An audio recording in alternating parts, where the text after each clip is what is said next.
Assalamualaikum warahmatullahi wabarakatuh. Perkenalkan, nama saya Dina Kamila Azahra dari Fakultas Agama Islam Prodi PAI kelas 1E, Universitas Ibnu Khaldun Bogor. Di sini saya akan menjelaskan tentang rangkuman studi Islam Akidah oleh dosen pengampu Ustadz Dr. Ahmad Alim LC MA dari materi 1 sampai 12. Berikut adalah materi yang akan saya sampaikan.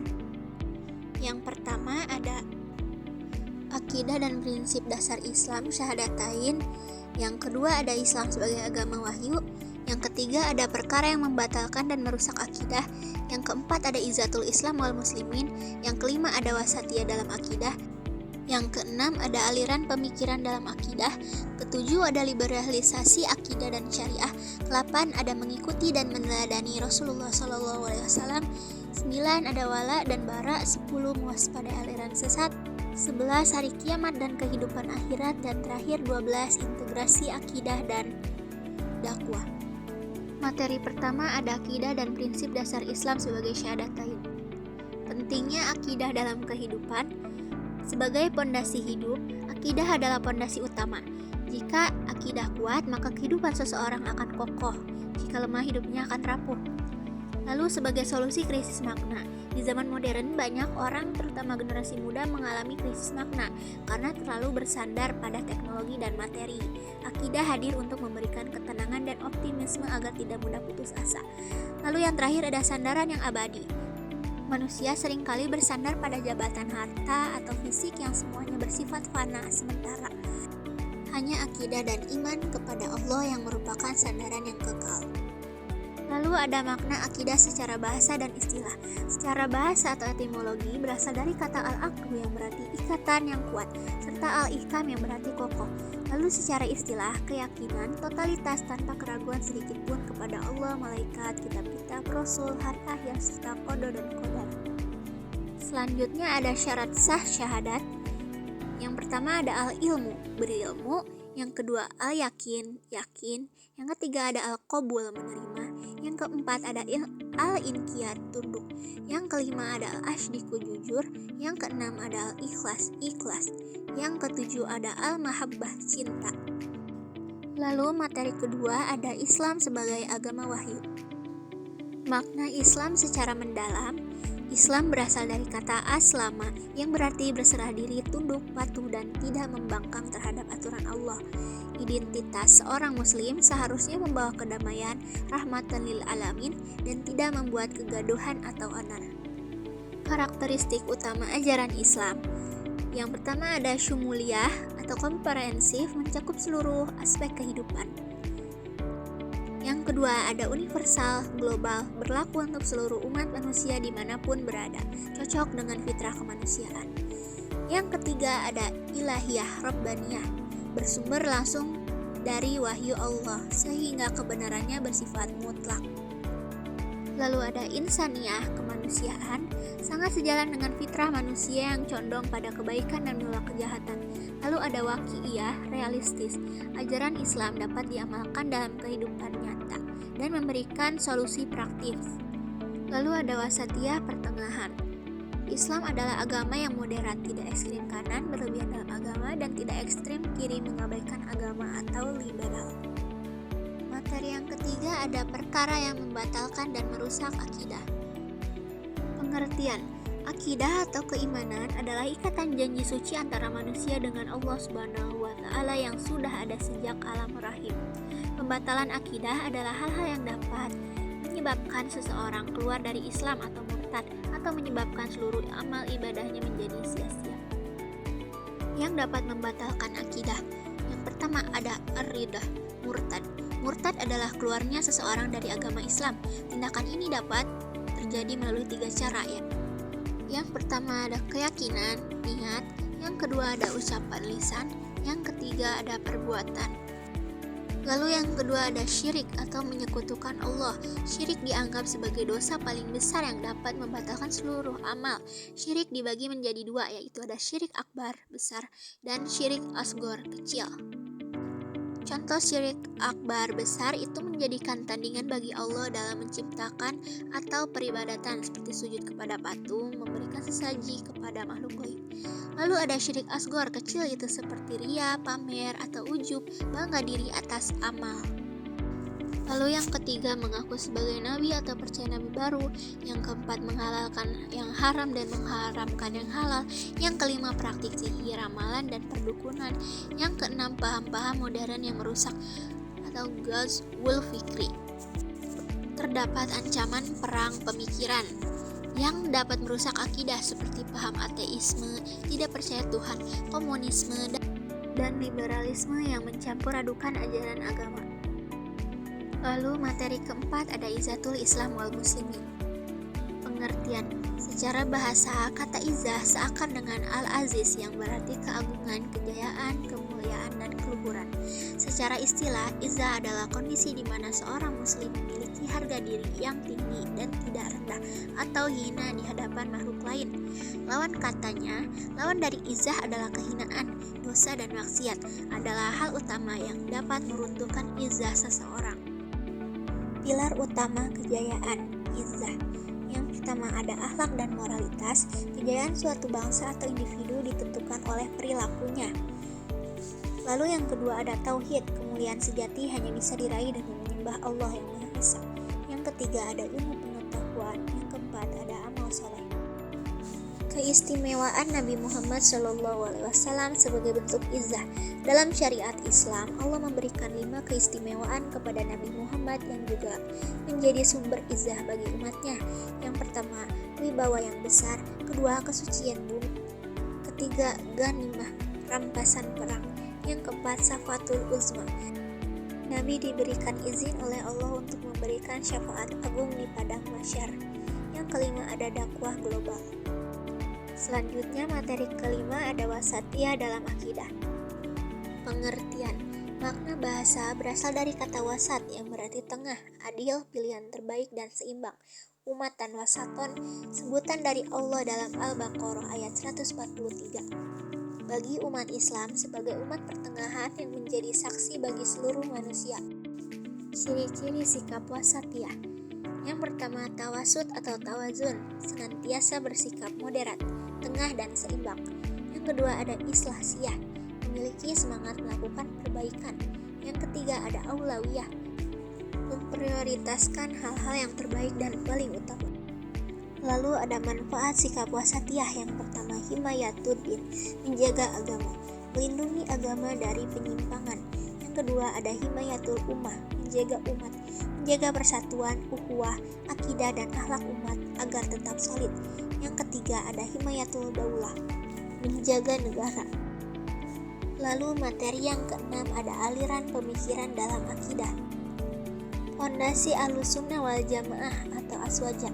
Definisi: kelompok yang berpegang teguh pada sunnah Nabi SAW dan kesepakatan para sahabat al-Jamaah.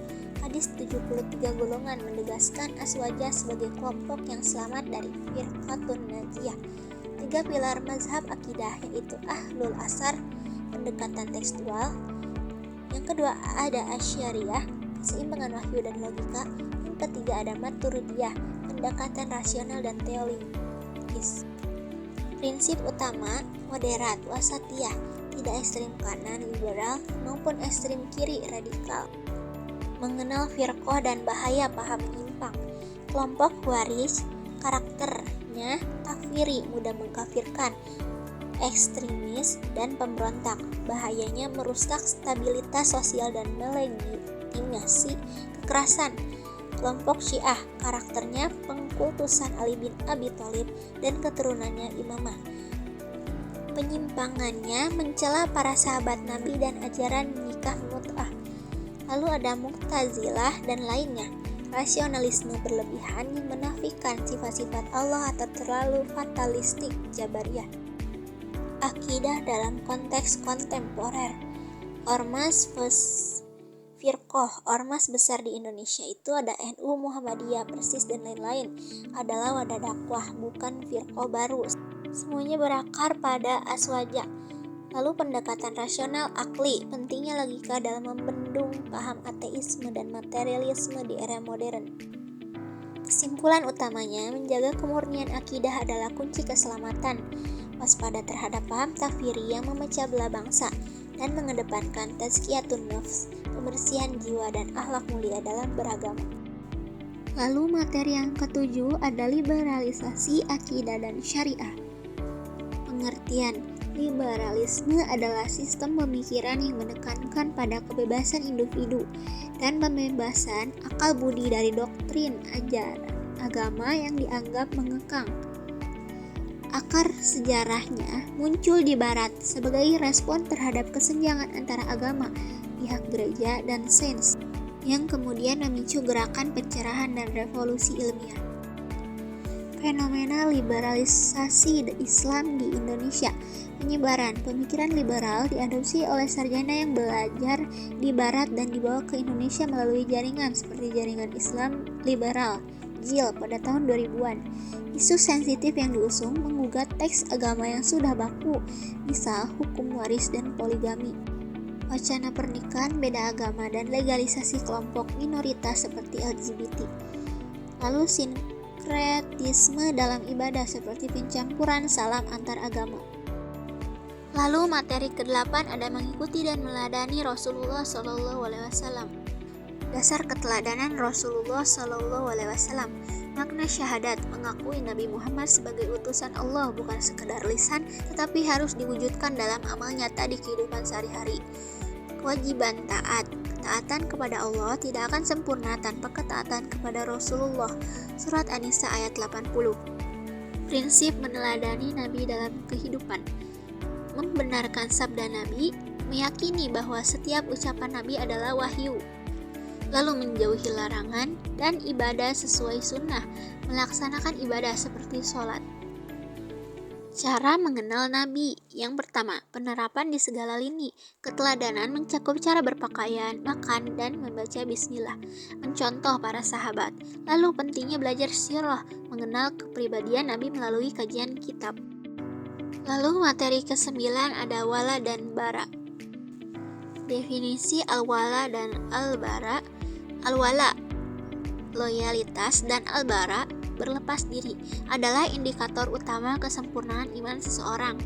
Umat muslim wajib memberikan loyalitas utama kepada Allah dan Rasul-Nya dan orang-orang yang beriman. Sikap ini mencegah cara berpikir pragmatis yang hanya mementingkan kepuasan pribadi tanpa mempedulikan nilai akidah. Implementasi al-wala, loyalitas kepada sesama muslim. Yang pertama ada memperkokoh ukhuwah, yang kedua kepedulian sosial, yang ketiga dukungan ekonomi, dan yang terakhir kekuatan dakwah. Implementasi al-bara, berlepas diri dari kebatilan, berlepas diri dari kekufuran, menjauhkan diri dari perilaku kesyirikan dan kemaksiatan. Lalu batasan toleransi, tidak mencampur adukan ajaran agama. Lalu sikap tegas terhadap kezaliman. Selanjutnya materi ke-10 ada mewaspadai aliran sesat. Fondasi akidah. Pentingnya akidah adalah sebagai fondasi keimanan agar tidak mudah goyah oleh fenomena aliran baru. Mengapa aliran sesat muncul? Yang pertama ada faktor internal dari dalam umat seperti kebodohan agama, keterbatasan bahasa, dan hawa nafsu dan politik. Lalu yang kedua ada faktor eksternal dari pengaruh luar. Yang pertama ada paham liberalisme dan hedonisme, budaya bebas yang merusak batasan syariat. Yang kedua ada sinkretisme, mencampur adukan ajaran Islam dengan ajaran atau budaya. Yang ketiga ada ideologi asing, pengaruh pemikiran materialistik yang menjauhkan umat dari nilai spiritual. Strategi menjaga keimanan atau istiqomah. Yang pertama penguatan literasi, mempelajari Islam melalui sumber otoritatif seperti Al-Quran, Sunnah, dan ulama. Yang kedua menjaga ukhuwah, menghindari sikap mudah mengkafirkan, takfiri, namun tetap tegas pada prinsip akidah. Berikutnya materi yang ke-11, hari kiamat dan kehidupan akhirat. Iman kepada hari kiamat dan persiapan diri. Hakikat iman yaitu meyakini hari kiamat adalah bagian dari rukun iman dan percaya pada alam gaib. Lalu pentingnya bekal dan amal. Peristiwa Hari Kebangkitan dan Padang Mahsyar. Yang pertama ada tiupan sangkakala. Malaikat Israfil telah bersiap meniup sangkakala. Tiupan pertama mematikan seluruh makhluk dan tiupan kedua membangkitkan mereka kembali. Yang kedua, dahsyatnya Padang Mahsyar. Matahari didekatkan hanya sejauh 1 mil, menyebabkan manusia tenggelam dalam keringatnya sendiri, sesuai kadar amalnya. Lalu ada hisab, mizan, dan kehidupan abadi. Proses hisab, setiap manusia akan diadili langsung oleh Allah tanpa perantara. Lalu ada mizan, timbangan amal. Allah meletakkan timbangan yang adil. Lalu ketiga, ada syafaat dan telaga Kausar. Umat Nabi Muhammad SAW yang menjaga wudhu dan tauhid akan mendapatkan syafaat serta minum dari telaga Kausar yang menghilangkan dahaga selamanya. Dan materi terakhir, materi 12, integrasi akidah dan dakwah. Definisi integrasi, akidah dan dakwah adalah dua hal yang tidak dapat dipisahkan. Dakwah adalah sarana untuk meluruskan akidah umat dari kegelapan menuju cahaya. Lalu ibadah termulia adalah mengajak orang ke jalan Allah, dan akidah yang benar adalah sebaik-baiknya ucapan dan amalan di sisi Allah. Karakteristik dan kewajiban dakwah bagi setiap muslim. Setiap muslim adalah dai. Setiap individu berkewajiban menyampaikan kebenaran sesuai kapasitasnya, meskipun hanya 1 ayat. Lalu dakwah adalah sebagai benteng negeri. Lalu prinsip merangkul, bukan memukul. Metode penyampaiannya menggunakan kata-kata yang baik. Lalu tantangan dan strategi dakwah di era modern. Tantangan internal. Pentingnya menjaga keikhlasan niat hanya karena Allah dan menghindari penyakit hati seperti mencari popularitas atau keuntungan duniawi. Lalu, profesionalitas di era digital, memanfaatkan media sosial, YouTube, Instagram, dan lain-lain. Lalu dengan update intelektual dan menjaga persatuan. Baik, terima kasih. Sekian materi yang dapat saya sampaikan dari rangkuman 1-12. Mohon maaf jika ada kesalahan dan kekurangan. Sekian, terima kasih. Wassalamualaikum warahmatullahi wabarakatuh.